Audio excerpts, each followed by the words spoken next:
Welcome to the Trading Sliders Podcast.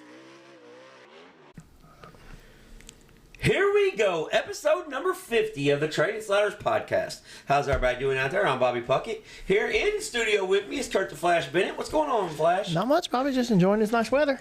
Yeah, it's super nice, guys. If you guys hear any background noise, the echoing is gone. We are back in studios, but studios slash has the windows open. So Yeah. if the train does come by, it's going to be loud, okay? Yeah. We'll do our best to fix that. But episode number 50 this week, our guest this week is Lil Dirty, Anthony White Jr., out of Clinton, Tennessee. He's a second-generation racer. I've known Anthony for about 5 or 6 years now. I've known him before he started racing. So Yeah. I think he's 3 or 4 years into his racing career. But, following in the legendary father footsteps of Dirty White Boy. Yeah. So Lil Dirty comes on with us. It's funny how he got his nickname because I kind of gave it to him. Yeah. So, on accident. And actually, my first late model was a DWB car, too. Yeah. So, pretty cool. But our show being brought to you each and every week by Diesel Boys LLC. We say this every week. Please support the people that support us. So if you need any type diesel truck, automotive work, reach out to Brandon Hooker and the boys at Diesel Boys. Our deep dive is being brought to you each week by Kentucky Clutch and Performance. If you need a clutch for a tractor, any type car, semi-truck, a Mazda Miata, whatever you need a clutch for, the guys at Kentucky Clutch and Performance has that. So reach out to them. They'll get you taken care of. Slider of the Week being brought to you each and every week by Walt and Speed Decals. This week's Slider of the Week I got to see in person on one of my racetrack road trips. Yeah. And I don't know if there's any video out there, but if there is, we will get it to you guys because Slider of the Week was a slide fest. Yeah. It was an absolute incredible race, but Slider of the Week being brought to you by Walt at Speed Decals. The Crash of the Week being brought to you by D.O. Handyman Remodeling. If you need any type of handyman work done around the house, I know the weather's finally cooling off a little bit. So some of those projects that you pushed back and said, you know what, I'll get to it later. Well, later is here. We're fixing to get cold, okay? Yeah. So reach out to David at D.O. Handyman Remodeling, 812-989-5002. And our Racetrack Spotlight being brought to you each and every week by JT's Trackside Catering. JT's Trackside Catering, they do catering for everything. It's not just racetrack events, but if you do have a race team, this weekend at Eldora, I think he catered for a slew. I'm going to say 10 to 12 guys. Yeah. There's nothing too big or too small. If you keep it around 100 guests, he's got you taken care of. Yeah. If you got some wedding that's got like 4,000 guests, he can maybe give you a number. Yeah. But if it's 100 guests or less, he'll come to you. He'll do any type of events at all. I actually had some people reach out to me about a baby shower. Yeah. And, my dumb ass, I'm like, yeah, he'll do it. And I was like, yeah, I don't know if he does that. Let me. So I reached out to Jeremy. He said, yeah, man, send him my way. So, yeah, that's cool. But Racetrack Spotlight being brought to you by JT's Trackside Catering. All right, Flash, I think you got through them all. I think I got the sponsors. News of the week. IMCA Super Nationals. Yeah. Record-breaking car count. So we're going to talk about that. The World 100. Sold out, yeah. World 100, but not only sold out World 100. Streaming's killing this stuff. Yeah, streaming is killing the sport. Yeah. You know what else is killing the sport? What's that? Modified guys. Yeah. The modified guys went to Eldora and picked on them. Oh, yeah. 3 of the top 5 guys are from the modified world. So we're sorry, late model guys, but Yeah. the modified guys stepped up and showed out. Weekend race trips. Flash had a anniversary trip planned. Yeah. He got changed a little. Got on the road, got changed, had to come home for some family stuff. I made it to Bloomington and Benton Speedway. I know those aren't too close together. Yeah. They're not on the way to each other. I know it sounds crazy, but we're going to talk about that. So I was in Bloomington, Indiana Friday night, and then made the trip down to the Show Me State last night. I was in the Show Me State for one day. Yeah, Flash and I passed each other around Hobstadt, going 2 totally different directions. Yeah. I made a 1,134-mile trip to stay in a hotel for about 5 hours. It happens. But it worked. But it's well worth what we had to come back for. Yeah, so it happens. That's sometimes you're the bug, sometimes you're the windshield. That's right. So sometimes you just got to do what you got to do. Yeah, that's sometimes we are adults. Sometimes yes. We'll just put it that way. And Sheldon Hodenschild is leaving the SJM Motorsports. We're going to discuss a little bit of that. Short track racing is thriving. Flash kind of touched on it, said the streaming's killing it. We're gonna we half-heartedly, half-assed joked about that. We're gonna touch on that just a little bit, and we got a new guy at the top of the USAC Sprint all-time win list. Oh yeah, yep. So we're gonna cover that, and we don't really have a former guest spotlight this week, but a former guest picked up a major win this week. So all that and much more on this week's Trading Sliders podcast. First, we'll start with the Sheldon Haudenschild news. Sheldon Haudenschild and I'm sorry, Chase. Haudenschild. Yeah. he always busts my balls when I say it. And Chase is one of these guys that's kept me in the loop all weekend. Yeah. He was at Eldora keeping me up to date while I was on the road. Oh, that's cool. But Sheldon Haudenschild. All right. Hod. That's what I'm going with. Yeah. All right. Young Sheldon. But him and Ricky Stenhouse agreed to part ways at the end of the season. 8 years together. I think 40-something World of Outlaw wins. Yeah. But here's a rumor mill going around about that. I don't think his team colors are going to change that much. Because from what I'm seeing, it looks like he might be going over to the 18 ride that Hot Sauce Giovanni Selzy left. And I'm thinking the NOS sponsorship is going with him. Yeah. So I think Stenhouse was like, hey, no, we want to keep the sponsorship. And NOS is like, bro, sprint cars move the needle.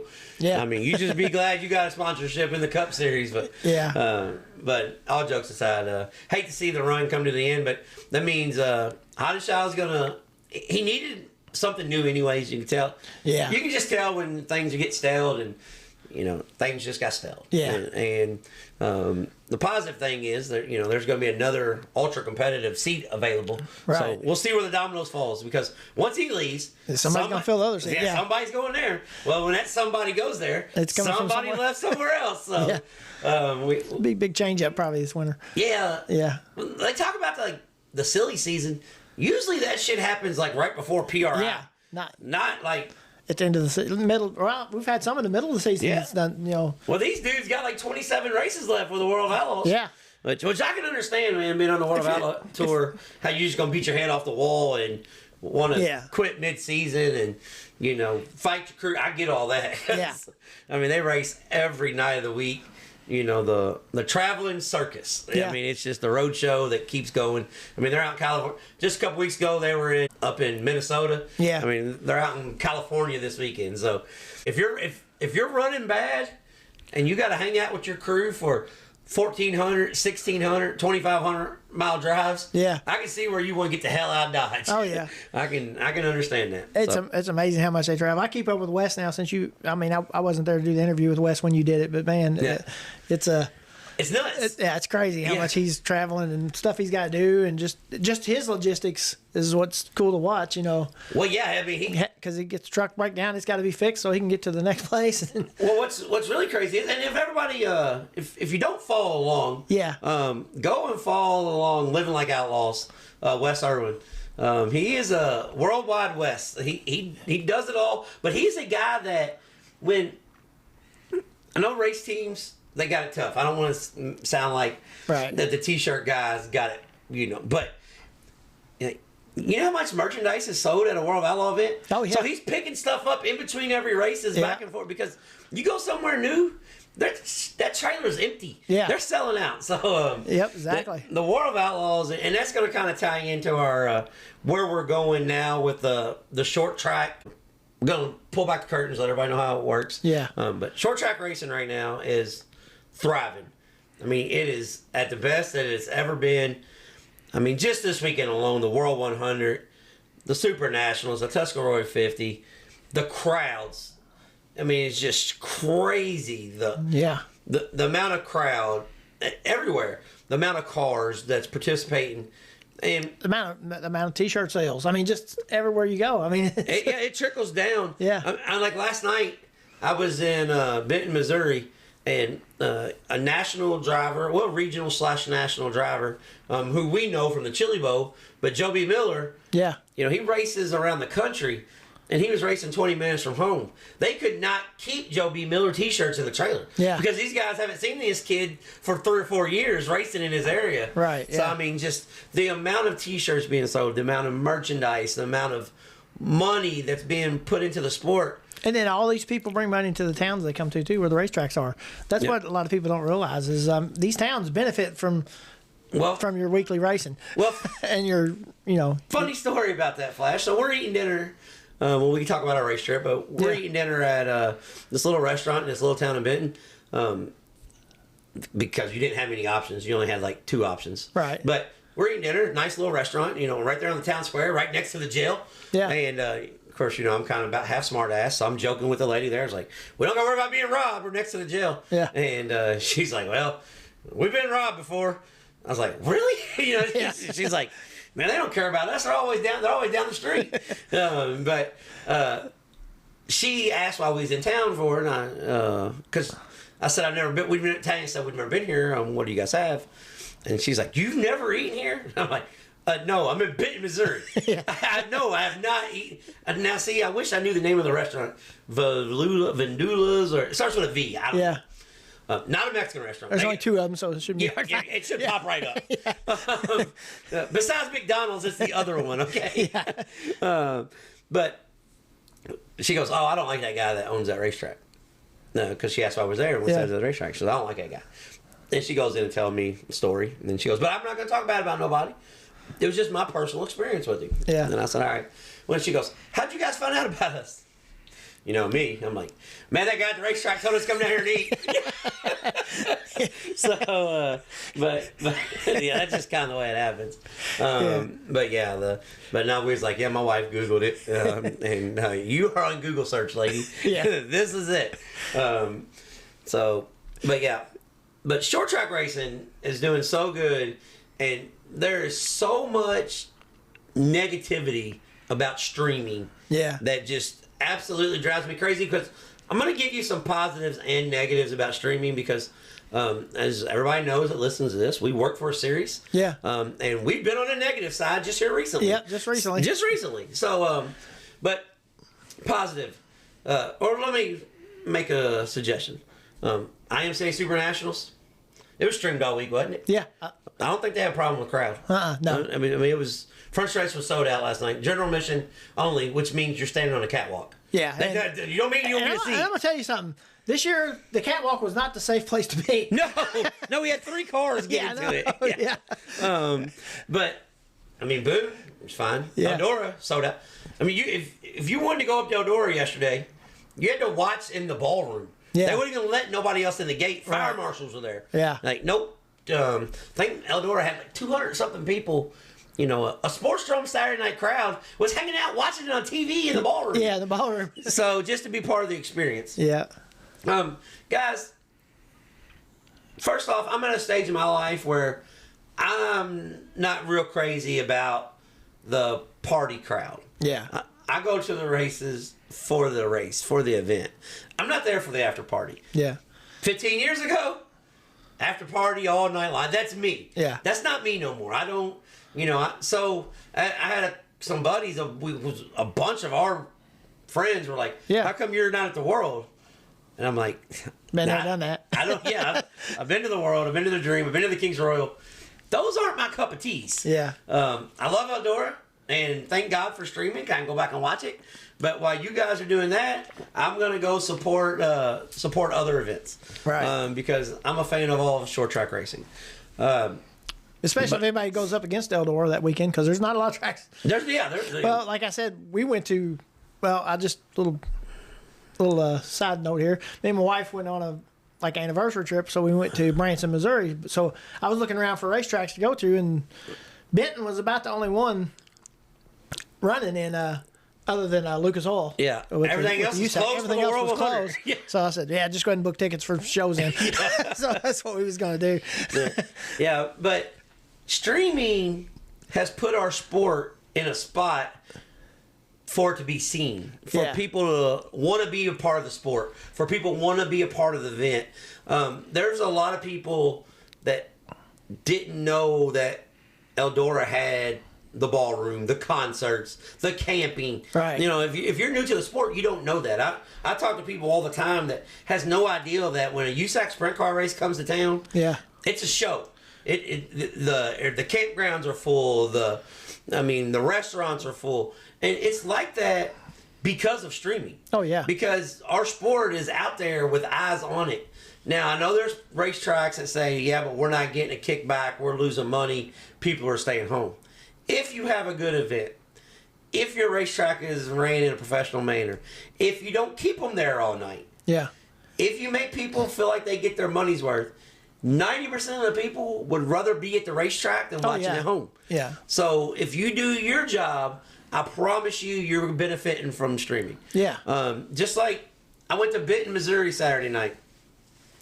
There's about 5 other options I had. And cool story about this was, I didn't even know where I was going Saturday. Yeah. We went to Bloomington Friday, and we kind of just Tanya and I decided over breakfast Saturday morning which way we were heading. Yeah. That's just, I didn't really know what we was doing. And if you're going to go on a race trip, guys, and just try to do something different. Yeah. Try to do something unique, because we don't, when I say we, me and Tanya, Kurt and Debbie, like when we go on race trips, our initial plan may be to go to, we'll just say, Circle City on Friday and Lincoln Park on Saturday. Yeah. We get to Circle City Friday, you never know, we might end up in Ohio, we might end up in Iowa, we might end up in Michigan. So be spontaneous. If it does take a little bit of planning, you got to kind of, not planning your trip, but planning, you got to know who's running where. Yeah. You don't want to show up at Dole Run, Missouri, and and they just have junior sprints that night. Yeah. I mean, you want to show up when the Extreme Outlaw Midgets are there. Right. But you got to know what's going on. But just get out and see other stuff. Yeah. Just get out and see other stuff. I've been to racetracks before that I never heard of, and it's some of the best shows I've ever seen. Yeah. Flash is almost as liking wing sprint cars now, because I made him go to the race in Iowa. Yeah. Yeah. We got rained out. We was heading to Smoky Mountain. Yeah. And got rained out. So we was already at Fairbury. Decided to go to Iowa. Yeah. So we're just gonna go to Iowa, because just again, Fairbury is on the way to Smoky Mountain. Just that's because we only had an 8-hour trip to get there if we was going there anyway. So. Yeah, I may or may not screw up your weekend plans, but streaming is helping our sport. And for anybody that's bitching and says it is, don't be closed-minded. And I'll tell you the positives of it real quick. Is because without streaming, there's people that don't know, like right now, Flash and I, we got 3 TVs on streaming. I'm let everybody know, because late models are already come on at Path Valley. But to the left, we got on the midgets, we got the NASCAR modifieds in the center, and to the right, sprint cars at Cedar Lake. Everything from this weekend. Yep. Without streaming, I would have no idea. Well, I can't say it about Cedar Lake, because I've known about the USA Nationals and stuff. Yeah. But there's racetracks out there. Like, I went to Benton, Missouri this weekend. I wouldn't have known, if it wasn't for the Hell Tour, that Benton, Missouri was a neat-ass racetrack. Yeah. I mean, that was part of my decision-making, was like, they got the Power Eye Outlaw 410 sprints. They run quite a bit in the Missouri area, so they're going to get a bunch of cars. And, then that's the place where Turbo put on a show on the fence, so I'm going to go check it out. Right. But I'm a big advocate for streaming. Now here is the downside of streaming. For some little series, the eyes on you are great, but I'm just going to put it out there the way it happened. So Flow Late Model Night in America is going on at Vic Hill's Volunteer Speedway this weekend. I love Volunteer Speedway. I love Vic Hill. I love the Flow Late Model Night in America. Yeah. I'm a fan of all of the above. But the Cumberland Plateau Open Modified Series was supposed to be a part of that. Flo comes to Vic Hill and says, hey, it wasn't just us. Another division got cut too. Hey, we want this done at this time. You got to keep 2 support divisions. That's it. You got to get rid of 2 support divisions. Okay, perfectly fine. But we're not going to showcase another traveling series without sponsorship money. Yeah. i.e., we're the another traveling series. Yeah. So we are shut down. We're off the show. No big deal. Not the end of the world. Yeah. But that's where I do got a little bit of a problem with it. And I love Flow. I mean, I love Flow. I love Dirt Vision, Racing Dirt, IMCA TV, whatever. Yeah. Start to finish, whatever streaming device you want, and it's they're the ones paying the money, so they're the ones that make the decision. I'm perfectly okay with that, and I understand that. But I also understand that if you don't have a division like ours, you're not going to progress into the crate late model division.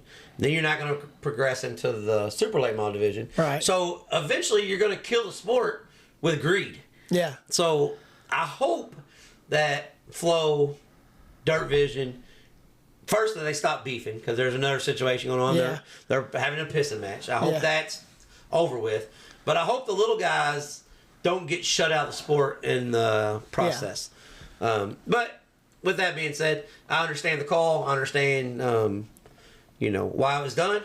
I don't have to like it, but I do get it. I understand the business of racing. So that's where, if Flow and Dirt Vision were truly wanting to help the sport, right, they wouldn't care what series or division was running, because eyeballs on your lesser divisions helps the sport. Right. Because they can say, hey, they can go to their one sponsor that gives them $500. Yeah. Says, hey, man, you can watch me on TV tonight.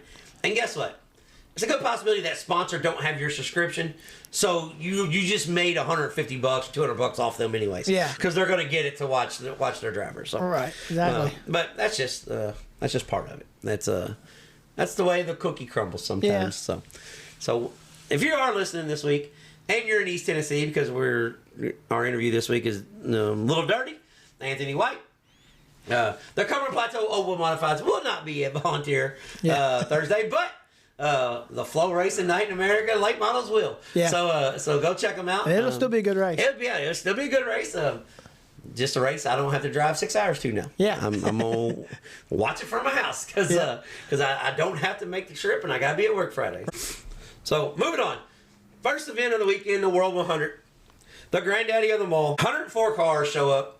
72, 73, I don't know how many thousand. 72,000. Yeah, because it's 72nd year of Eldora. Yeah. Going triple digits next year. Yeah. So Eldora's kind of start doing, I think, what the Knoxville Nationals is doing. They're going to want to pay more than any late model race ever. Right. Which is cool. I'm perfectly okay with that. But sold out crowd to you guys that brave the weather. Yeah. Because there was some rain in the area. Yep. Because Friday at Bloomington, I got rained on. So there was some rain in the area. But for you guys who braved the weather, went up there and did the 4 days of drinking and partying and racing, hats off to you. Yeah. Hope you guys had fun. It looked good on TV. But they had some really good races though. I mean, especially the prelim nights were really good. The prelims were spectacular, really. Yeah. Thursday night, Dale McDowell stowed prelim number 1 on the last lap from Moran. And to me, I watched that thing. I was watching it live. Then I watched it back. Then I watched the replay. I still don't know how he made that much ground. Yeah. Because Moran didn't scrub off that much speed. Yeah, it didn't look like. It didn't look like it on TV. Yeah. It just looked like Moran's like, okay, I'm gonna play it safe. I'm not gonna throw a slider. Oh shit, there he goes. Yeah, he's gone. But he was 5 or 6 car lengths behind him in the middle of the straightaway. Yeah. So McDowell made speed in the middle, but Thursday night prelim was good. And then the second one was all Superman. He was Superman doing Superman things. Gone. First off, Flash, do you like all the different wraps, or do you wish the guys had their same wraps on for the world? Oh, I kind of like the different ones myself. I think it's pretty cool. Well, me too, because I thought Superman shit looked really good. Yeah. And Turbos. Yeah, Turbos was cool. Turbos was cool as hell. He actually won from somebody one of the wrap things. I don't know. I can't remember who it was from, but he ended up winning the best wrap or something. So that was pretty cool. Yeah, and that train thing, it's about to get real loud, guys. Yeah. Yeah, but man, the wraps are cool. I think it gives them guys like at least one race a year that they can kind of come up with something they want to do, or throw back to like McCready was like his dad's car. Yeah, that was cool. Badass. Yeah, I thought that was cool. Yeah. Another one too.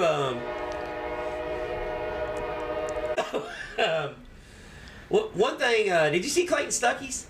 Nah, I don't think I did. It was the brown and white Steve Francis Flame. Oh, okay. Throwback. It was cool as hell. Yeah. It was. It was really cool. I remember Steve Francis when he came out of the car. I was like, that's the first brown dirt late model car I've ever seen. Yeah, first brown race car at all, except for Pat Pierce's primer. And I think the next year I painted my Sportstrom car beige. Yeah, I actually did. It had beige, and I think I had purple numbers on it or something. Yeah. It actually looked pretty good when I got done with it. But yeah, that car looked good. It was but yeah, I like that, especially the one like Turbo. Like I thought Turbo's was cool. Sent it to the Children's Hospital. Yeah, let them draw on the wrap. Yeah, they got to draw the thing out. And then we're sticking it on the car. That's cool. That was pretty neat. Yeah. But I didn't know that Turbo had been in that hospital for a year either. He said he had cancer when he was a kid. Yeah. So that was news to me. Let's see. I remember seeing something about that. I guess it was a couple of years ago. I remember maybe it's during the Wild West shootout or something. Yeah. Because they went back to his house and he talked and he just mentioned it because he had a picture on the wall. Right. And with one of his dad's cars, and he was real little. So. Yeah. But so then Friday night, I was at Bloomington, so I watched this back after the races. But Dale McDowell won, Superman won. Yeah. So you just kind of was like, okay, these are the two cats. That's this is who's gonna fight it out. Right. And McDowell was there and Superman was there, but they forgot to tell RTJ that he was supposed to let them win. And RTJ's rap was badass too. Yes. Yeah. RTJ, the throwback to Jimmy Owens. That was pretty cool. I wish RTJ. I thought that one race was awesome because RTJ won and Owens finished third, I think, and then won prelim that night. So. Yeah. I wish RTJ would kind of leave his rap like that. Yeah. They're teammates. Yeah. That's his hero. And for all you new guys out there, that's the way his modified car always looked. Yeah. They were all like that. Yeah.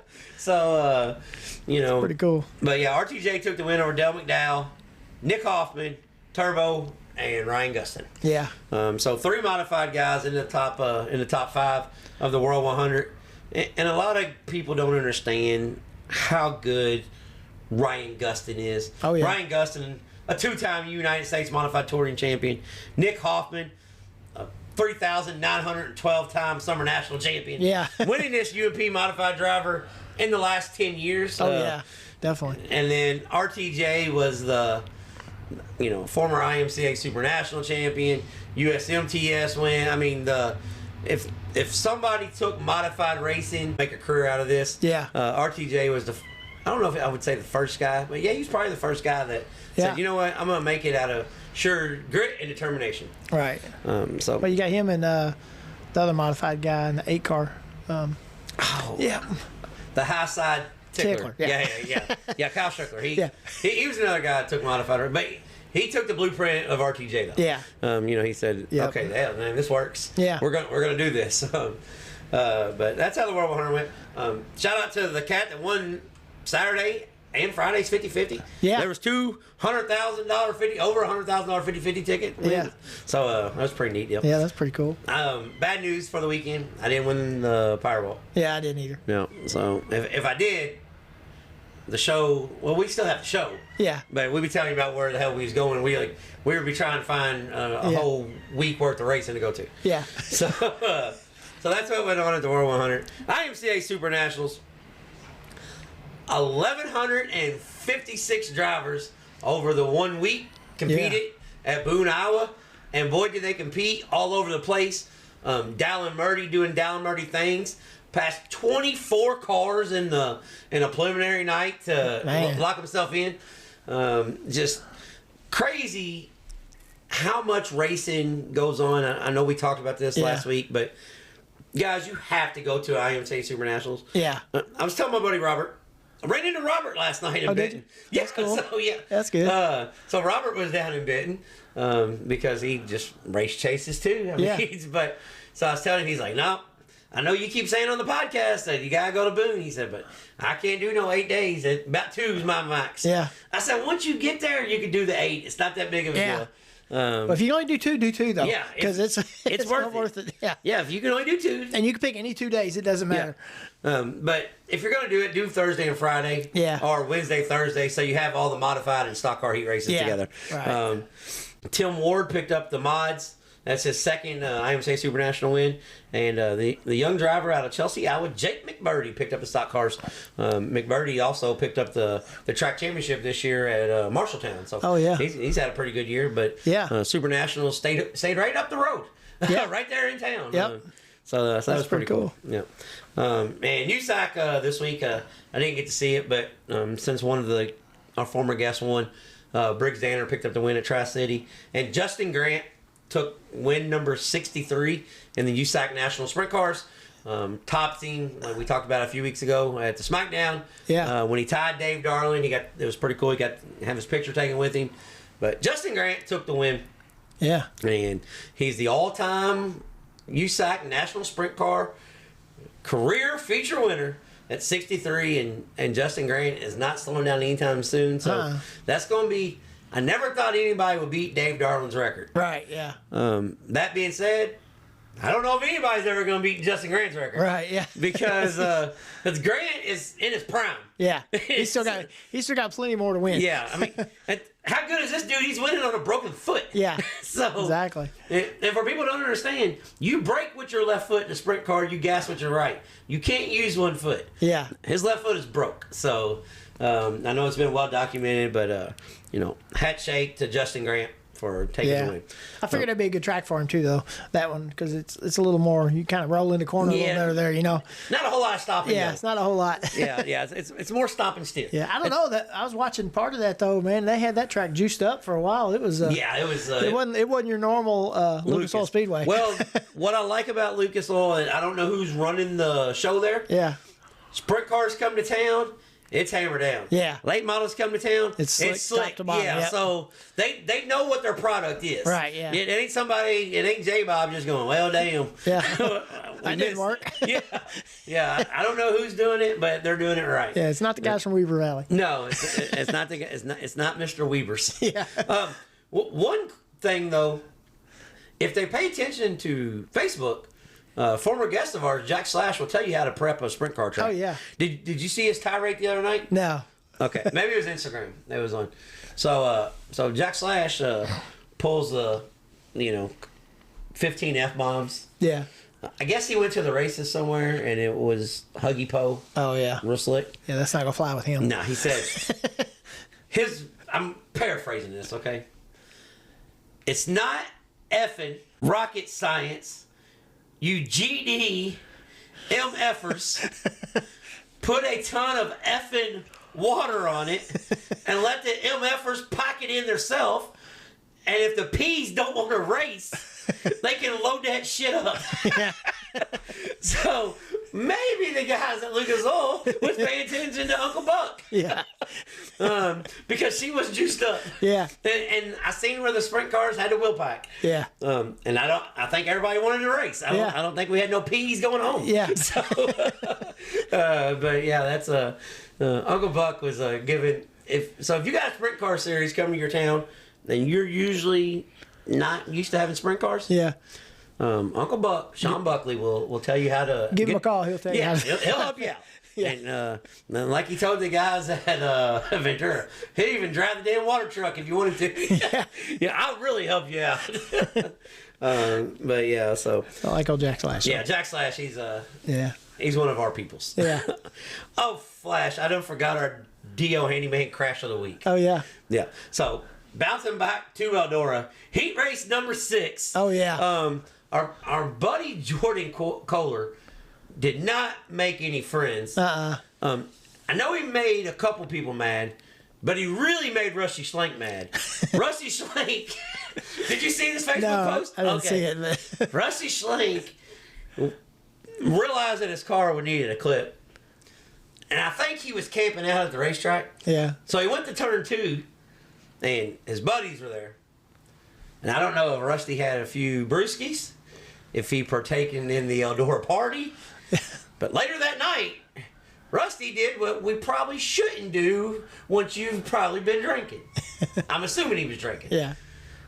he went on Facebook and said what he thought about the piece of shit that young rich kid that tore up all of our race cars.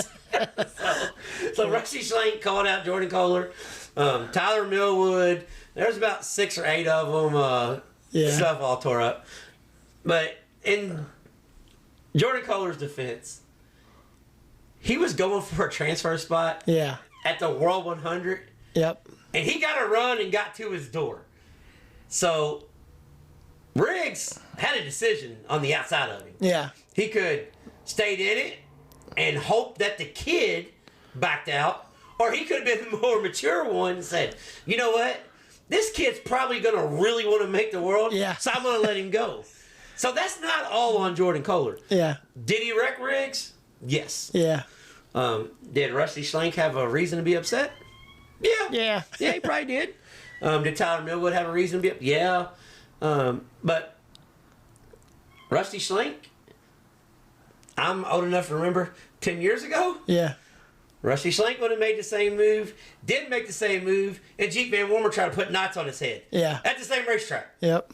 At a UMP Fall Nationals. Maybe 15 years ago. Yeah. So, Tyler Millwood, been known to throw a slider or 10. Yeah. So, guys, give the kid a break. I mean, he was going for it, but this week's DO Handyman Crash of the Week brought to you by Evan Kohler and the Kohler Motorsports team. So, and another thing that Schlenk said too, and this asshole gets his picture taken in victory lane because RTJ won and it's Kohler Motorsports.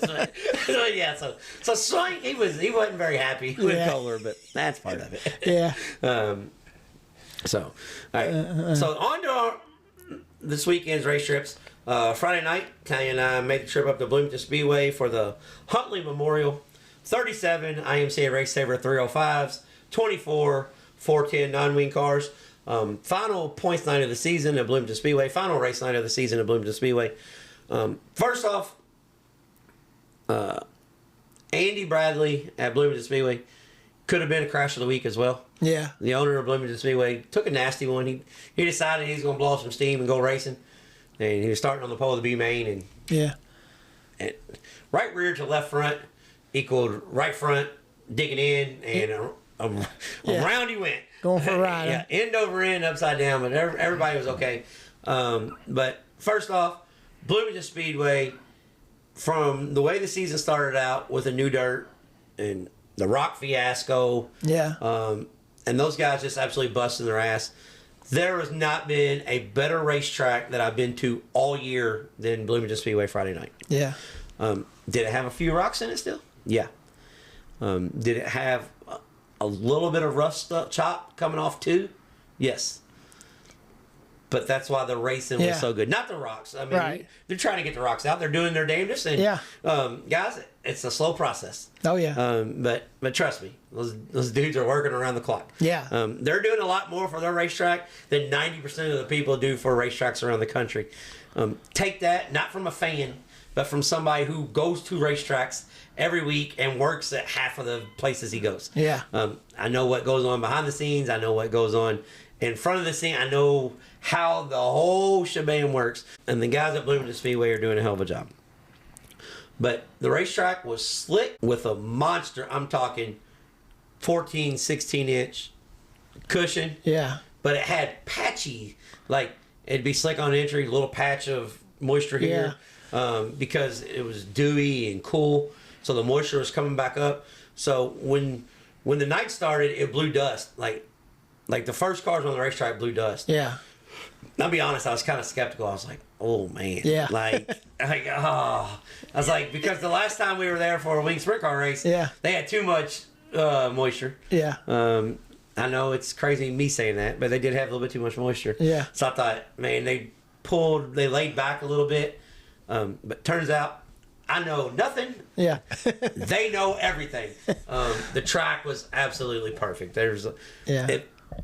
I'm telling you, if I didn't work for certain people and certain events, and if I had to just pick one racetrack that I'm going to for the rest of my life, right, I would always say it would be between Bloomington and Hobstadt. But the way Bloomington was the other night. Yeah. If I could get that every night, I'm happy to. I would never have to go anywhere else. Yeah. I mean, the racetrack was just, it was that damn good. Yeah. And the features absolutely produced. Starting with the Huntley Memorial 305 Wing Sprint Car Series. Like I said, they had 37 cars. Yeah. They had guys from Oklahoma, Maryland, Texas. A stout field of 305 IMCA Race Saver Sprint cars. Taylorsville, Kentucky. Yeah, they had one from Taylorsville, had a young lady from Salem, yeah, and a really fast driver from Bloomington. Yeah. But the Huntley 305 series in Indiana, it's growing on me because it's becoming one of my favorite series to go follow. Because A, there's a lot of young kids that drive absolutely balls to the wall. Yeah. And B, they run so many bull rings where, they got to manhandle these 305 sprint cars. And Pat Sullivan said something at the racetrack the other night that I agree with, and it needs to be said a lot more. He said he grew up a fan of Kinzer, Swindell. These kids in this 305 series has more horsepower than they had in the 80s. Right. Yeah. So people that think, well, they're 305, I'll come to see 410 sprint cars. Well, these 305 cars are what the 410 cars were back in the 90s. Yeah. So you got to drive the cars hard, but it was a phenomenal event. This week's Speed Decal Slider of the Week, being brought to you by Speed Decals, goes to Dylan Baldwin and Ethan Barrow. An absolute slaughter fest, the last 5 laps of the race. Yeah. So Barrow started 6th, 7th. Because Barrow was quick time. Yeah. Jumped the start of the heat race. So what did I do at Bloomington? Like every other series and track in America should do, you get one try because we all go to the driver's meeting. We all say, guess what? That's your one shot. Yep. So guess what he did? He went back a row. He done had his one shot. So he ended up running second. So he had to start behind the other 6 heat race winners. Yeah. So I guess he started 7th. Yeah. So he had to start behind the other 6 heat race winners. So fast qualifier, previous guest, Ethan Barrow. Yeah. Winner of heat race number 6, previous guest, Dylan Baldwin. Winner of heat race number 3, previous guest, Ashton Thompson. Winner of 410 non-wing sprint car heat race number 1, previous guest, Trey Osborne. Yeah. So if previous guest was doing pretty damn good at Bloomington Friday night. Yeah.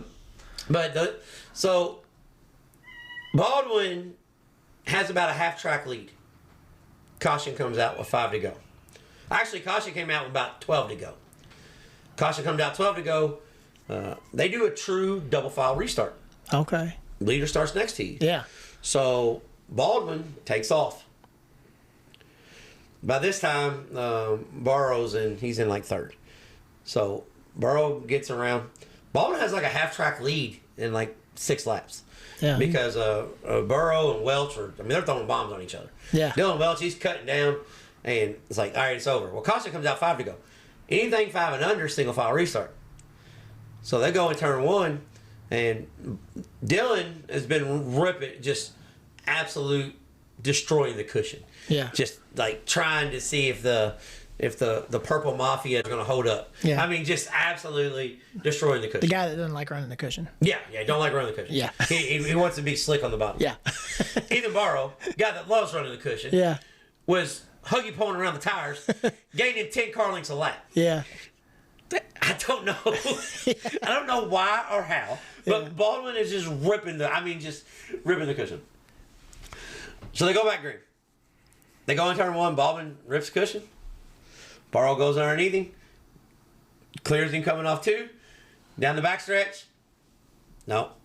We're throwing a slider. Yeah. Baldwin slides him. Barrow turns underneath him. Ethan slides him into 1.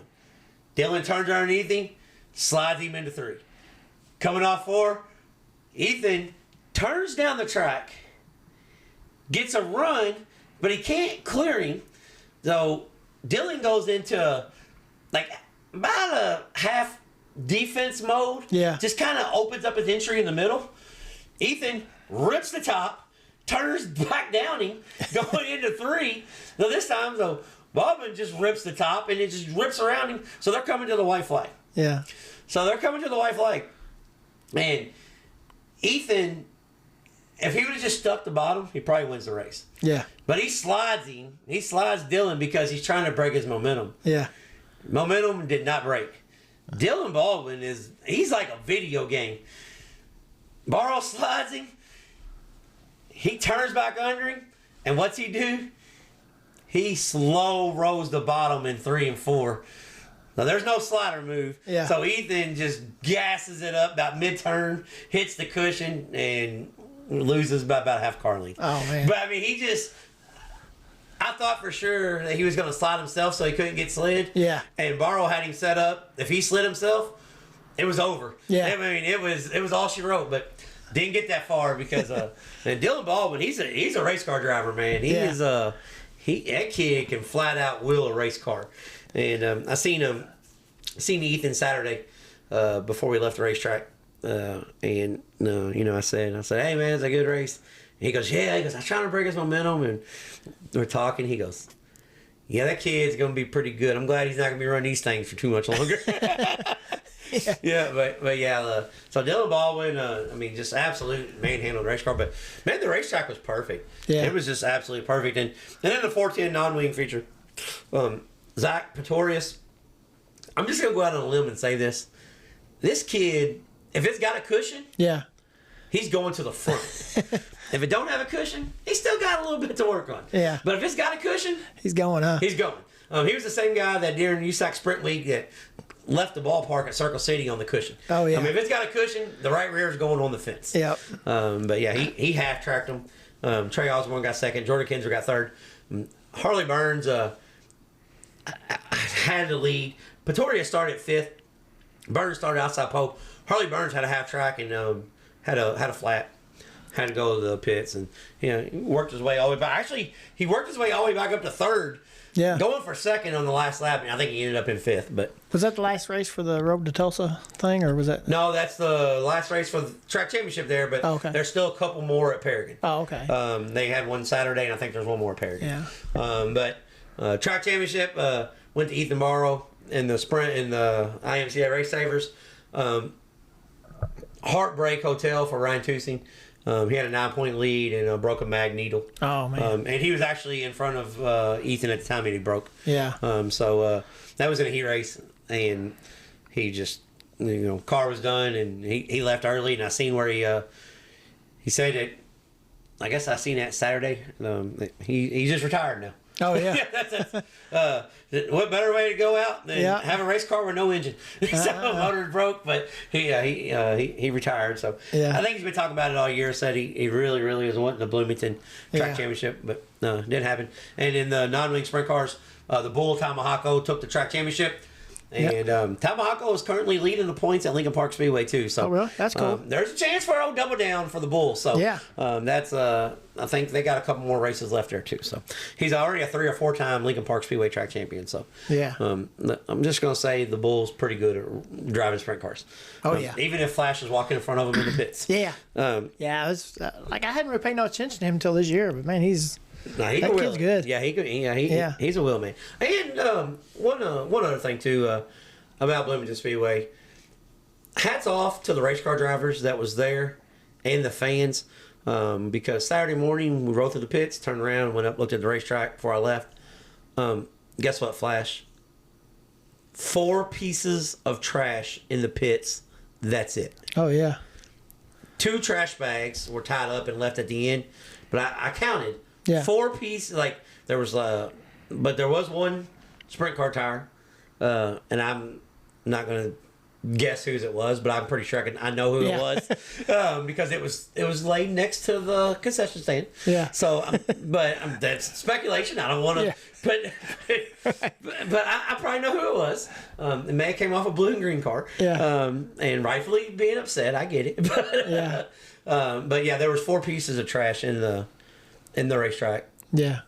And I mean, the guys did a great job keeping the racetrack clean while they was there. So that was one. I know racers always get bitched at all the time, but when you guys do something right, and we notice it. And And another cool thing about Bloomington Speedway, like for everybody that don't go in the pits or nothing, but they do their like feature pictures and stuff right there right in front of the grandstands. They actually push the cars up on the inside of the fence and right down in front of the grandstands, right in front of the flag stands on the side where everybody can see them. And it's pretty cool because you get to see all the kids go down there and get pictures taken with them and everything. Yeah, they got that's a pretty cool setup they got there. They got it going on. Yeah, yeah. There's some people in charge of that area and that racetrack that knows what the hell's going on. Yeah. And so Saturday we made our way down to Benton Raceway. Went to the Show Me State. Past Flash on the way. Yeah. For the Power Out 410 Outlaw Sprint League. 32 sprint cars in hand. Racetrack that I've never been to. First off, racetrack. If you walk in, it's cool as hell. A bunch of shade trees. It's all concrete on the inside. Beautiful facility. 3/8 mile dirt track, and it's got a drag strip. It's got a motocross track. It's got an 1/8 mile go-kart track in the infield. It's got 2 mud bog pits where they do mud bog drags. Yeah. It's got a 3-acre lake where they race jet skis. It's got everything. It's got a little bit of everything for anybody. Yeah, it's got just a little bit of everything. But kind of sounds like old Red's place down there at Screvens. Yeah, it's about like Red's place. Yeah. Not red clay like that, but just the atmosphere itself. Right, yeah. Just the way it's set up. Just the way it's set up. But if you look on my race pass, you would say this was a boring race because Joe B. Miller started on the pole and won. Hank Davis started third and ran second. And Ayrton Jennington, I can't never say his kid's name. Ayrton Jennington. Oh, yeah. Yeah, I'm sure that's screwed up. But he started third and ran second.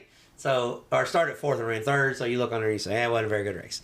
The race, it was crazy. Joey Miller jumped down a big lead, but Hank Davis and Ayrton Jennington just started beating the cushion down in both turns.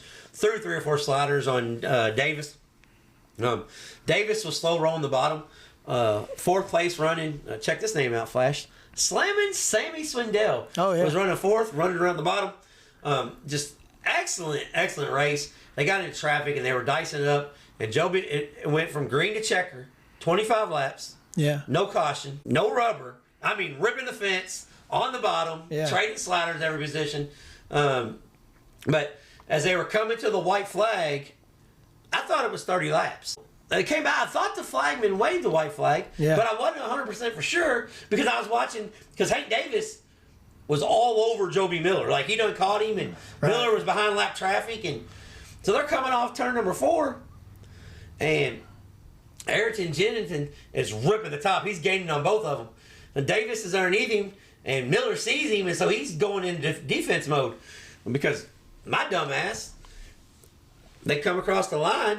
And I'm watching, and Davis slides, he can go in the corner. Yeah. And I point to the corner. Fireworks are going off, and I look by, and the checker flags are out. I'm thinking, damn, race is over. Yeah. So Davis got beat. Yeah. But I'm pointing, I'm like, telling Robert and Tanya, like, hey, there's a slider for the lead down here.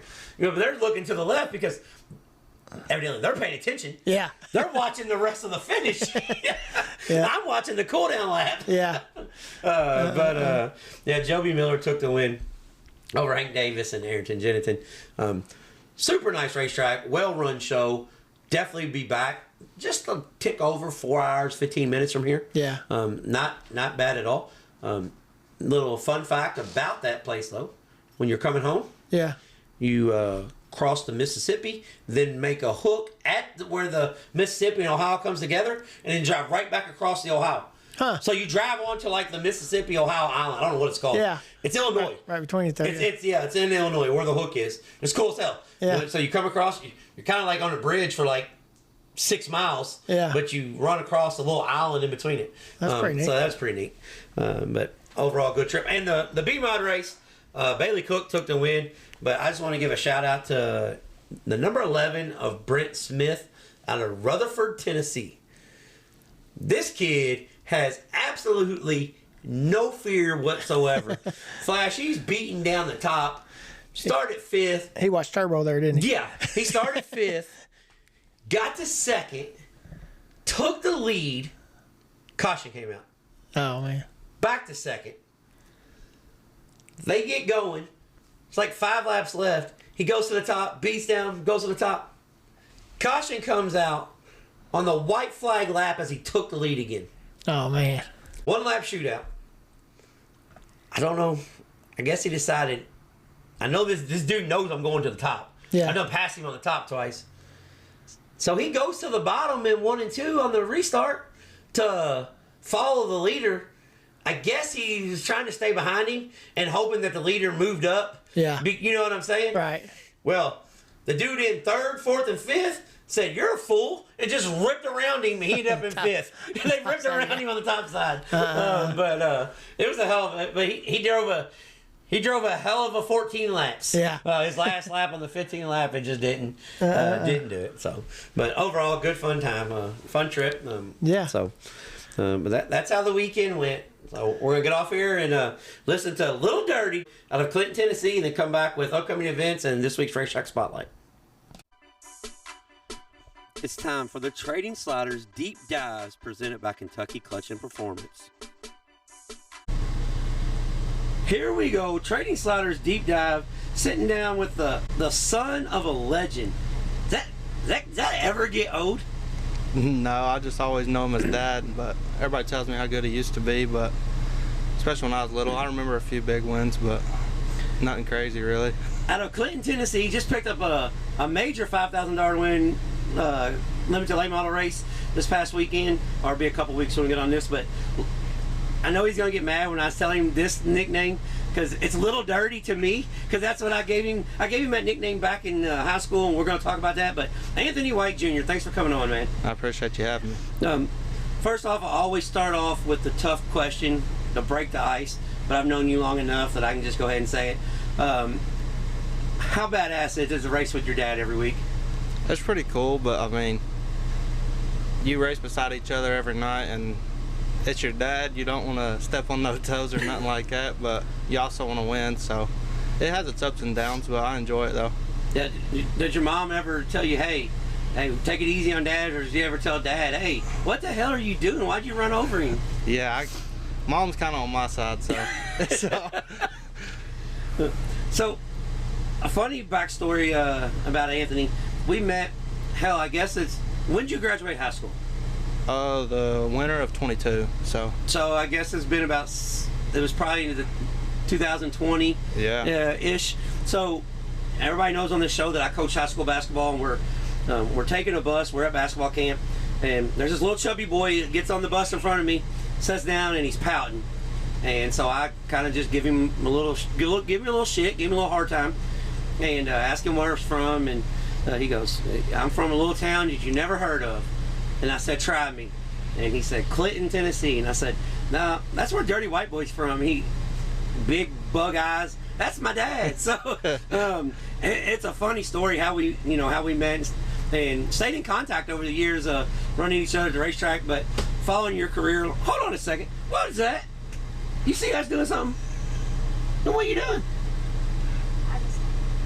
Come here real quick. Come here. Come here. What's your name? Kellen. Kellen, tell everybody what you're doing. Getting mad.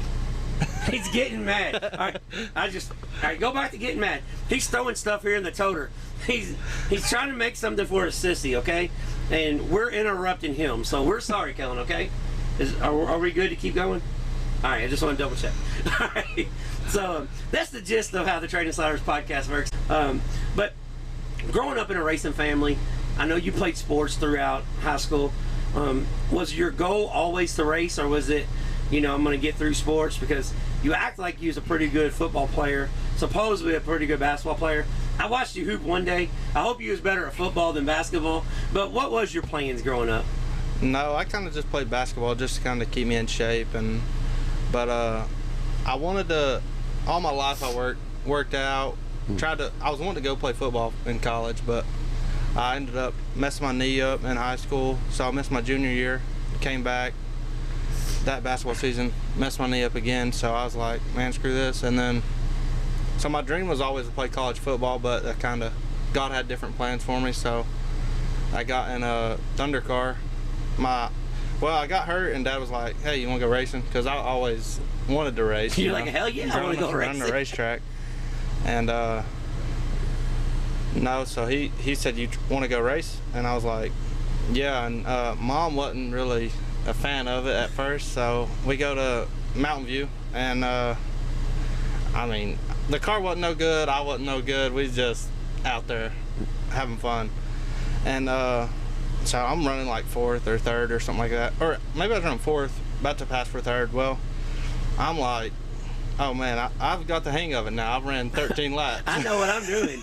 And now I went to split 2 cars. I wanted to run 3rd, you know, get my podium for the weekly show, but no, and I ran this dude slap over and wheel hopped him, and it kind of hopped twice and then rolled in first race. And before I even get back to the truck, man, you would think, you know how racing is, people get a hold of other people and you think they'd about to land livestock out there. And then it got to my mom, and she never even texted me once, so she wasn't even worried about it. But Dad had to take her to Cracker Barrel next morning to get some brownie points back. Hey, don't cook breakfast. I got this. I got this. He only ended up on his lid. It's okay. So, where you and your dad have 2 different driving styles, and to me that's fascinating, because your dad is on go mode the whole time. Dirty white boy, he's not playing. He's just going. You're more methodical. Is that coming? Where does that come from? Come from watching your dad and all these years? You're like, I don't want to do that much work on the car, or what is it? I don't know really. I mean, my dad bought me an iRacing rig, like, I don't know, right at my senior year of high school, and I kind of got into it and kind of, I don't know. You just gotta drive different on there to be fast, and I feel like it's kind of made me a different driver and sped up my learning curve, and Dad's helped me out a ton, so I don't know. And I've always just admired, like, McDowell. Like, you don't see him tearing nothing up. Like, he may qualify 20th, but 5 to go, he's in the hunt, nothing's tore up, just rolling through the middle. That's kind of what I want to be like, but I got a long ways to go, but we're going to keep digging. Well, you say you got a long ways to go, but, I mean, you're racing in East Tennessee. It's no chopped liver around here. I mean, it's tough in East Tennessee in the late model world. I know you do some crate racing, you do limited late model racing. I mean, you just don't care, you're just going to go race. And I admire that from you. But one thing that I've noticed over the last few years, if the car, your first year you try to get more out of the car. Now if the car doesn't have it, it just doesn't have it that night, you're okay with 4th or 5th, where a few years ago, you know, when you was running 5th, you was going for the win no matter what. Does that just come in, you know, in time, or, you know, because you've got great teachers? Are they walking you through the steps, or because like my dad was just like, oh, you'll figure it out, never like gave me any pointers. Yeah. So I mean, you know, how is that transaction back and forth? No, I've definitely learned a lot. Just, I mean, the car's only going to do as much as it's going to do, and the harder you drive it, probably the worse you're going to get. And no, Dad, I mean, from day one, Dad's kind of been like, look, I'm letting you work on your car. He said, if you got questions about it, you can talk to me. But he's like, when your car sucks, I don't want you to come to me and be mad at me because your car sucks. Because you worked on it. You're going to figure it out, because I ain't always going to be there, or whoever's not going to be there to help you when you're, that's probably my biggest problem with last year. I just kind of struggled. I kind of listened to different people but nothing really fit what I wanted to feel, and I kind of just went out on my own branch this year, and my car's been pretty solid, so I don't know. He's helped me out a ton, Dad has, though. I mean, just speeding up the learning curve, and I think just growing up around it, just watching racing just helped me a ton.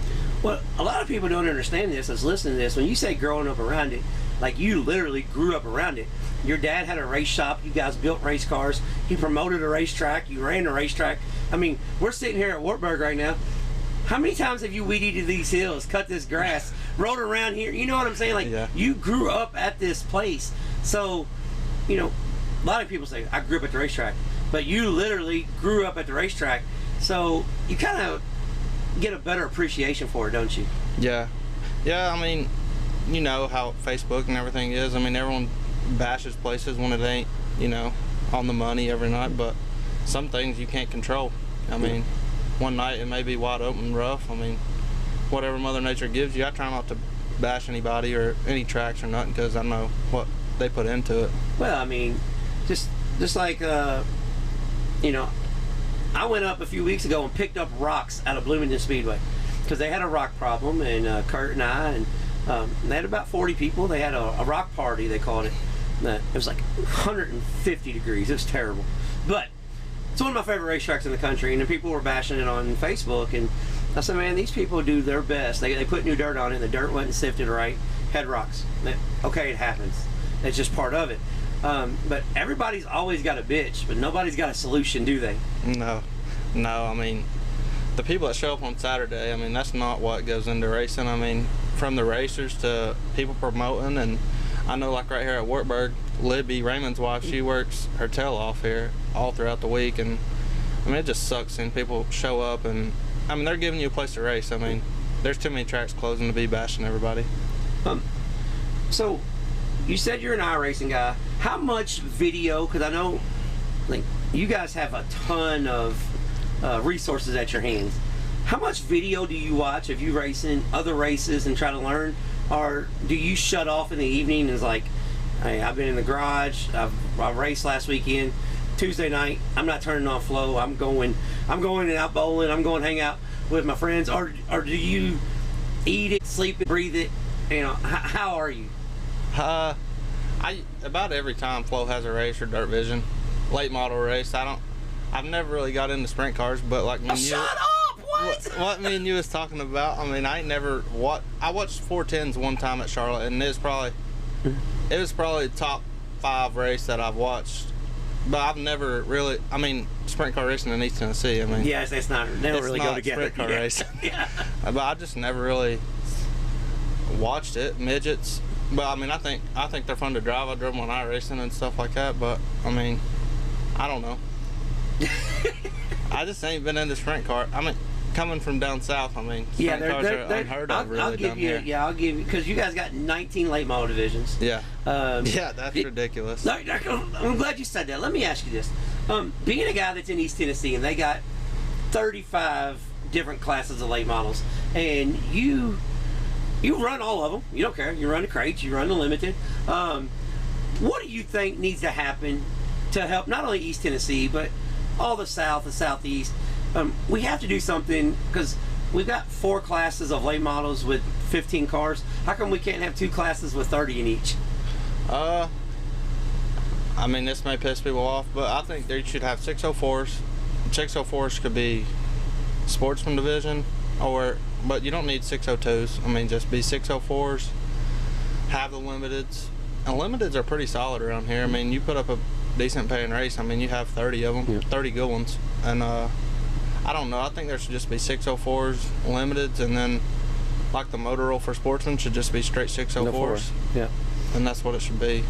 2 classes max. Yeah, 2 classes. But the only positive, I'll give the caveat to that, if you got a guy that's never raced before and he wants to get an older car and get a 602, and then, okay, I can afford a motor now, I'm getting a little better, then he gets a 604 engine, he can keep the same car, and then when he updates his car, like if you're running street stocks or open wheel modifieds and you switch out, and then all of a sudden, boom, you're out of the, you got to sell everything you got to start all over. Yeah. So there is a positive to it. Yeah. But I do agree with what you're saying. I think we need a late model sportsman division that is a 604, maybe 350, 2-barrel combined type deal. Yeah. And then we have, limited late models and the super late models. I'm with you on that. Yeah. Because, and a lot of times the fans in the stands, they can't tell a difference anyways. Yeah. And the times are so close. Yeah. You go somewhere, which I know it's gone now, but like 411, the 604s ran better laps than the supers because it's so slick. Yeah. So how many wins have you got this year? 9. 9 feature wins this year. Just picked up a $5,000 to win race. Yep. What's the plans for next year? Are you going to follow any series? Are you just going to go pick and choose? 'Cause I know this year you guys, you started off, you had plans, but you said your dad had some health issues and you guys had to, reevaluate the season because life happens. So first, let everybody know how this season's going, and then, what's the end-all be-all goal for next year? Kind of just run whatever again. I mean, it's just hard to commit to a series whenever you're passing up some 5s or 10 great races around the house. It's just hard to go to Sanoa, which I love Sanoa, but it's hard to go to Sanoa and race for 5,000 if you got 10,000 30 minutes down the road. So I don't know, just run whatever. And I don't know, we've had a pretty solid year this year.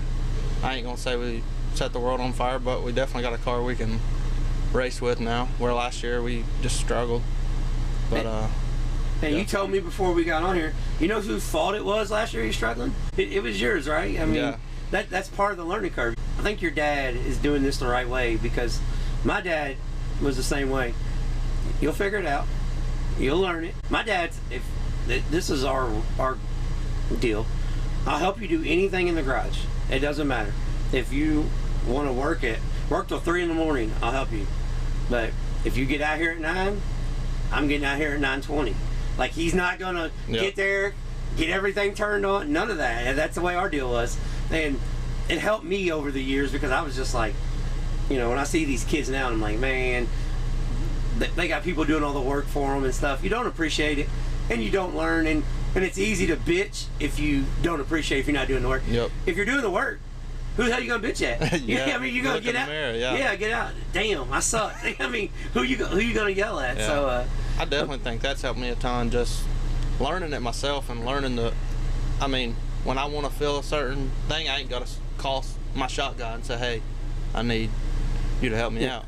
Then we're going racing in 5 minutes, and I'm trying to call somebody, and which I ain't saying I can set anything up, but by God, I'm gonna try. Yeah, you're gonna do your damnedest. Yeah, we may suck, or we may set the world on fire. Who knows? Well, that comes, that comes with the territory. How much longer is your dad planning on racing? You guys talk about that? No, he said he's been saying he's gonna be quitting for about, I don't know, probably 10 years, but I don't think he'll ever quit, really. I think he'll just kind of slow down a little bit. He got the grandkids and stuff now, so he's playing papaw a little bit, and I don't know. I say he'll probably race. There's no telling, because one day he runs bad and he's quitting. He's done. I'm done with this. By God, he wins next week. We're going racing 4 times this week. Well, you need him to run good then, so you can go racing more. Yeah, I agree. Yeah, because you already said Mom was on your side. Yeah. So Mom's gonna be like, well, whatever Lil Dirty wants to do. How bad do you hate that nickname? I don't mind it. You gotten used to it now? Yeah. Was I the first person to call you that, or they call you that when you was a kid? No, you're the first person to call me that. Yeah. And then I had a dude on Flow. I don't even know if he heard you call me that. Then dude on Flow one night at Crossville called me Lil Dirty, and then I don't know. I have so many nicknames. It's probably some I don't even want to repeat. Well, let's go through them then. What's your dad call you besides Little Asshole? Brother. Everyone knows me at the racetrack by brother, just because of my sisters. I mean, like, people say, Lil Anthony, they're like, who? And then they're like, brother, and they're like, oh, okay. It was always a little dirty to me. That's why I was like, it's like, man, you're a little dirty. He's like, man, don't be saying that. I was like, man, it's stuck now. We're on a bus full of sweaty dudes. There ain't no girls out here, man. We're good, all right? Hey, you're mad that I call you a little dirty. So next year you're gonna go pick and choose again. You're just gonna race where you want to race. You got the Little Dirty Outlaw schedule. Yeah, that's right. I kind of want.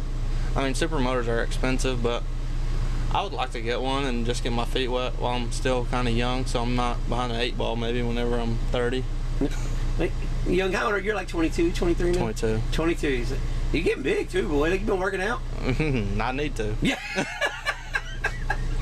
Well, that's because a lot of people, and people don't understand this, you're not a full-time racer. You've got a day job, and you got a tough day job. Yeah. You do concrete. Tell them what goes into your week, because you're a 22-year-old kid that's working your ass off, and your dad doesn't take it easy on you there either, does he? No, I quit, or he fired me, whichever one he wants to say. But I laid stone with my dad for a little bit, just a labor, just a go-getter, go get the mud, go get the rock, and give it to me. But no, I did that for a little bit. So you was dad's butt back. Yeah. Get your butt back over here. Yeah, and then we had some other workers, but most of the time it's just, hey, son, he knows I'm gonna get it. But yeah, he worked me like a mule there for a little bit, and I was like, man, I don't know if I want to do this the rest of my life. And then quit that, started pressure washing a little bit, kind of hit or miss, and then got a job out at the plant here now, so make pretty decent money. And you don't have to, if you and Dad have a little altercation on the track, Yeah. you don't got to go in and carry all that for him the next morning. Yeah. You can let him cool down, let your mom take care of it. Yeah. Say, all right, look, Lil Dirty's going to be all right. Don't be killing him. And then you can go to work, and then there's no fighting in the afternoon because you guys work together.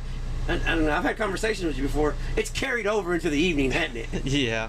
It makes for a long day. I mean, I love my dad to death, but I mean, you know how, I mean, you're racing against him, and then you got work with him, and it's nothing against him, but you know how it is. Yeah, I know.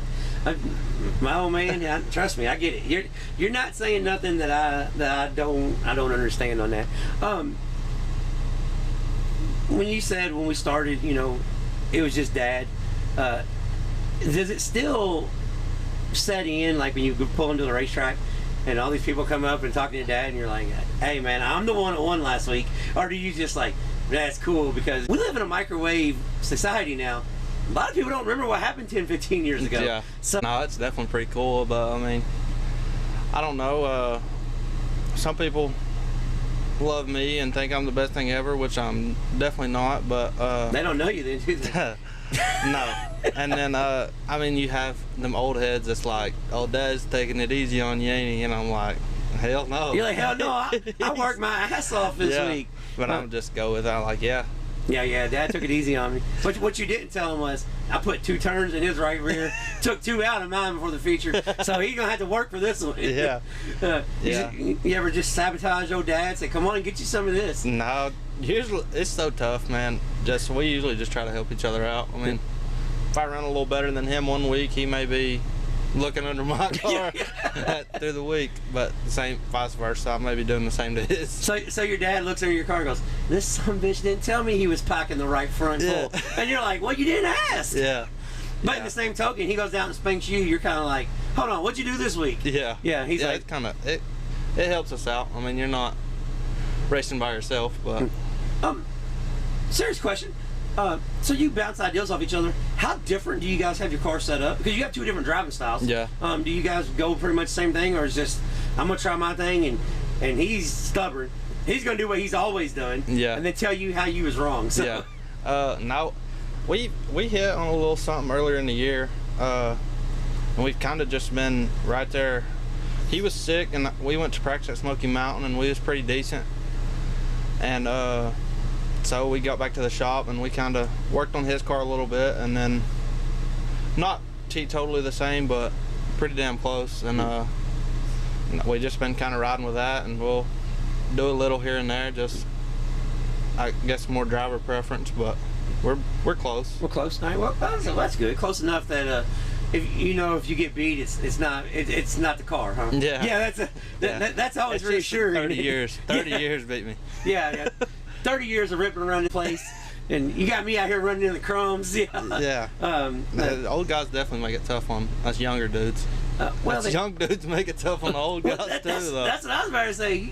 You young dudes throw slide jobs like talking about iRacing. Yeah. You're playing the World Outlaw PS5. You're like, I'm sending it in there, and then you can't hit the reset button, and now your shit up. Now your dad's ready to kill you. Now J-Bob over the hill that you put in the fence ready to kill you. So I mean, it's not like you're doing it. You're not taking it easy on yourself. No. We're at the racetrack. First off, I'm glad you brought me here in the air conditioning because it's hot as hell outside. Oh yeah, it's nice. What happened to the weather? Supposed to be nice this weekend. Man, Tennessee weather. It's like 90. Yeah. One time we lived probably 30 minutes from here, 40 minutes maybe. It was like 105 earlier in the year. It was clear, looked beautiful day. Hotter than hell though. And it was piss pouring here.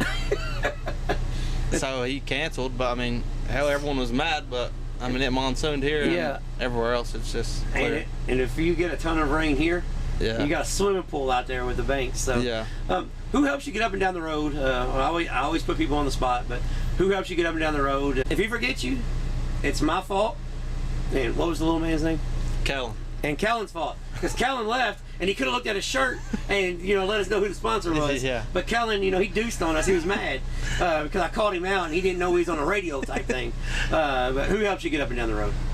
First off, I'd just like to thank my Lord and Savior for giving me the ability to do something that I enjoy, and my dad, my mom, sisters, grandparents, Travis Robinson, Frankie, Tig, Devin, Keith Phillips, just everybody that helps us out at the track. There's people I'm forgetting, I know, but I'm with Irwin Construction, Birchwood Drywall, Plateau Farms, Tomcat Tree Service, Varner Electric, Stone Plus, North Main Studio, Bubba Dumps. Trying to think of left for a quarter. Lively Reflective Concrete. Yeah, that's pretty much it. Bodies by Skinny, Longhorn by Skinny, Longhorn Dynamics, Hoosier Tire. I mean, there's a ton of people that help me out and back me get up down the road, make a fool of myself every now and then. Well, that's all right. You've been making fool. I seen you play high school basketball. First off, all right. So hold on. I'm gonna, for people who don't know this, right before we get off here, my man's acts like he's a 6'1" guard. He's a bigger kid, and he wants to play in the post, and he tells me, "I'm gonna bring the ball up." I said, "I'm gonna have to go watch this because if your coach don't strangle you, I'm going to." What the hell you gonna do bringing the ball up? And then I got over there and I seen the rest of your teammates. Hell, all y'all was corn-fed. Everyone wanted to bring the ball up. Yeah. So the Clinton County High School basketball star, son of a late model Hall of Famer, making the name for himself, Lil Dirty, Anthony White. Thank you for coming on, man. I appreciate you having me. All right, Flash. That was Lil Dirty, Anthony White Jr. out of Clinton, Tennessee. Young man, 22 years old, has 11 feature wins on the year. Had 9 when we did the interview. He done picked up a couple more since then. Yeah.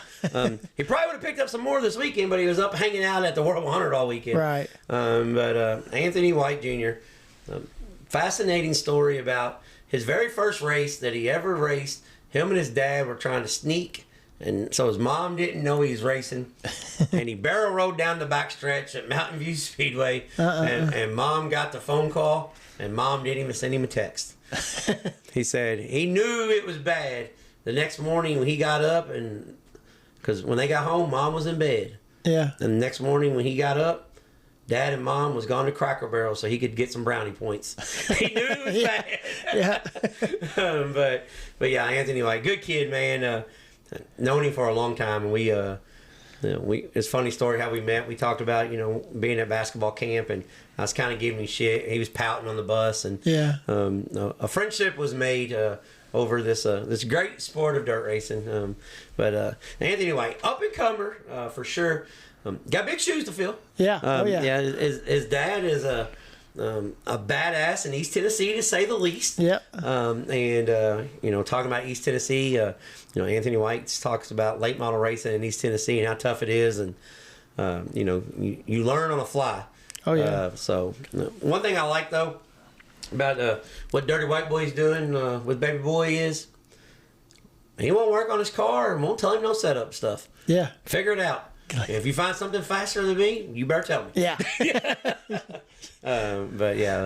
Cool kid. So, yeah. This week's upcoming events, we discussed it a little bit earlier, but Thursday night, Flow Racing Night in America, being brought to you by, was it Cash Grow? I don't know who their Flow Racing sponsor is now. Yeah, I'm not sure. Yeah, that's all right though. Yeah. So I know who's not their sponsor. Yeah. Well. American Racer Tire South is not their sponsor. Kind of, if they want us to put that out there for them, they might have to start paying us a little money. Yeah. So American Racer Tire South is not their sponsor. Yeah. And the tire rule for the Cumberland Plateau's not either. No, Cumberland Plateau World Modified Series is not a sponsor either. Yeah. Presented by American Racer Tire South. Right. Which I think that's where everything came along. Yeah. I could be wrong. Yeah. I don't know. I'm new to this shit. Yeah. But Flow Racing Night in America, Thursday night at one of the neatest racetracks in the country, the Volunteer Speedway. And then Friday, looks like I'm having a doubleheader this weekend. Trading Sliders podcast will have a doubleheader. Yeah. Because Saturday we have an event, but Friday night, USAC National Sprint Cars at Circle City Raceway. Guess what's on the undercard, Flash? I don't know. Midwest Thunder Midgets. Oh yeah. And the All-Star TQ Midgets. Well, that's good. So all open wheel, all night, Friday night. Know what that means, don't you? Yeah. There's going to be a cushion. Yep, there'll be a cushion. There's going to be a cushion.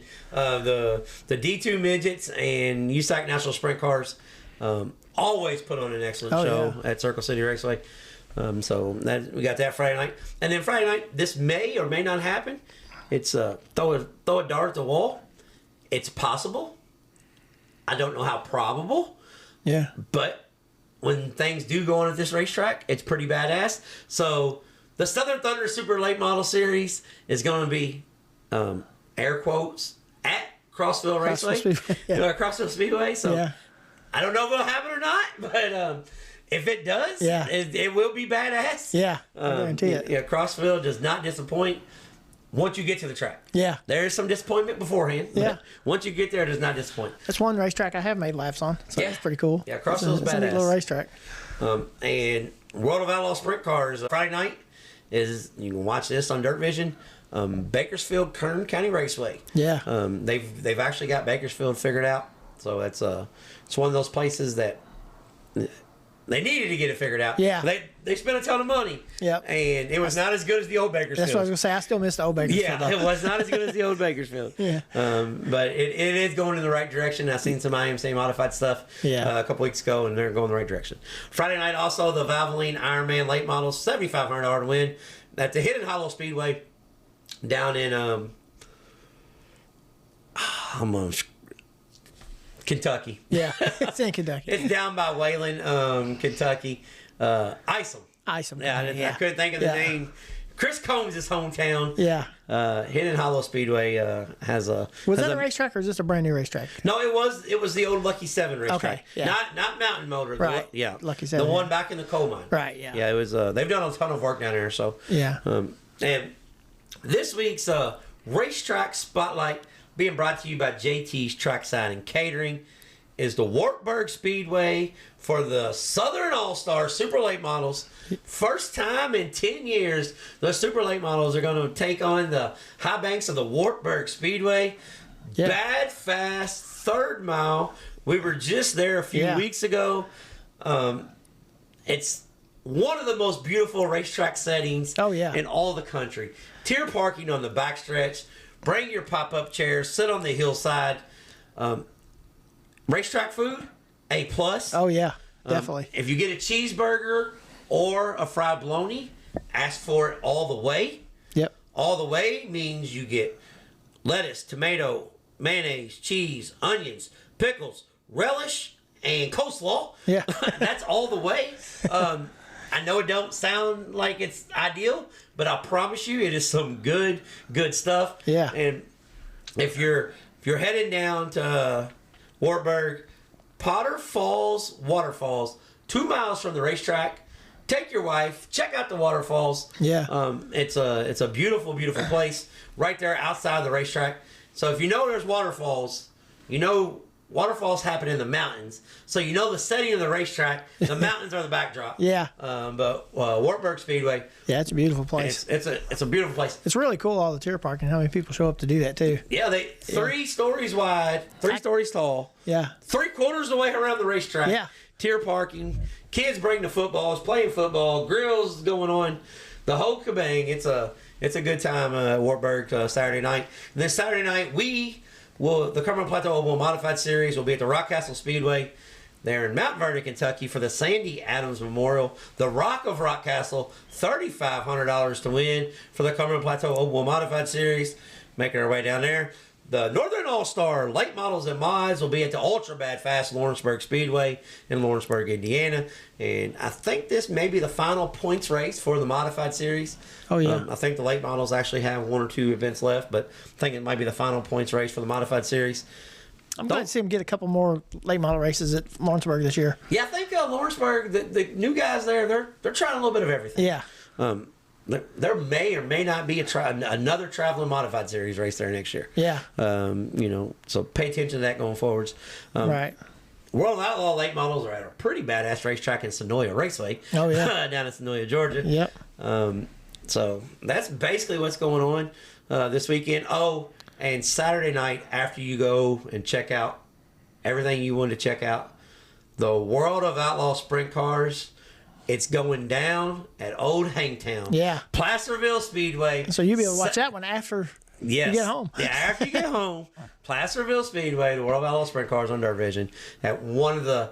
There's a few tracks that's on my bucket list, and that, son, is one of them. Yeah. But yeah, so that's what's going on. We say this every week. We appreciate you guys for hanging out with us every week. Word of mouth is the best form of advertisement. So thank you guys for telling people about us. Each week we're getting messages from people from different... Oh! And I guess if you've listened this far, also congratulations to Mark Tunney on his drive for 6. Yeah. Five-time World Figure 8 champion, Mark Tunney. He picked up the win there. 3 Tunnies in the top 3, wasn't it? Yeah, three. And they were all 3 laps ahead of everybody else. Yeah, they were kind of doing the damn thing. Yeah, they got to figure it out. Yeah, Mark Tunney picked up the win. We'll go into that. I heard there was a little bit of shenanigans going up there. Yeah, I'm not with the scoring system. But right. Some drama went on after the race. Oh yeah, I've heard that too. But that's normal. If it ends in Rome, Speedrome, Sportsdrome, it's usually going to end in a fight. But you got anything else, Flash? No, I don't think so. All right, well, hang out with us. You're running out of time to get out to your local track, so you need to get out there while you can, because probably don't have but 4 or 5 more weeks left at most places. Yes, yeah, most places. Then you got to do what we do. Yep, you got to travel. You got to travel a little bit. Yeah, you got But that's a good time of year to travel, though. It's nice. Yeah, it's nice out. And trees have changed. Some beautiful drives. But so until next time, we'll be training sliders.